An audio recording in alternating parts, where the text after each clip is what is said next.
Hey guys, welcome to my another video. നമ്മൾ ഇന്ന് ഉണ്ടാക്കാൻ പോകുന്നത് മുരിങ്ങയിലക്കറി.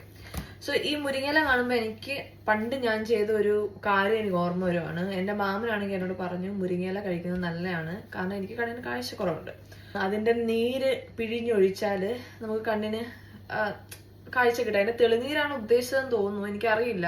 ഞാൻ കുഞ്ഞായിരുന്നു, അതോ മാമൻ എന്നെ കളിയാക്കിയാണോ എന്നും എനിക്കറിയത്തില്ല. എന്തായാലും കേട്ട വാതി കേൾക്കാത്ത വാതി ഞാനാണെങ്കിൽ മുരിങ്ങയില എടുത്ത് അതിന്റെ നീരൊക്കെ എടുത്തിട്ട് കണ്ണിലൊഴിച്ച്. എന്റെ പൊന്നു ഗായ്സ്, അന്ന് എനിക്കുണ്ടായ വേദന, അല്ലെങ്കിൽ ആ ഒരു നമ്മുടെ കണ്ണിലൊരു പൊടി പോയാൽ പോലും നമുക്ക് നല്ല വേദനയായിരിക്കും. ആ ഒരു ടൈമിൽ ഈ ഒരു പച്ച നീര് ഞാൻ പിഴിഞ്ഞ് ഒഴിക്കാതൊക്കെ ഒഴിച്ചുള്ള അവസ്ഥ എന്ന് പറയുന്നത് വൻ ശോകമായിരുന്നു. നീര് മനുഷ്യന്റെ ഉപാട് പോയി. അപ്പൊ അങ്ങനെ നിങ്ങൾക്ക് എന്തെങ്കിലും കഥകളുണ്ടെങ്കിൽ ഒന്ന് കമന്റ് ബോക്സിൽ കമന്റ് ഇടുക. അപ്പൊ അതൊക്കെ അങ്ങനെ പോട്ടെ.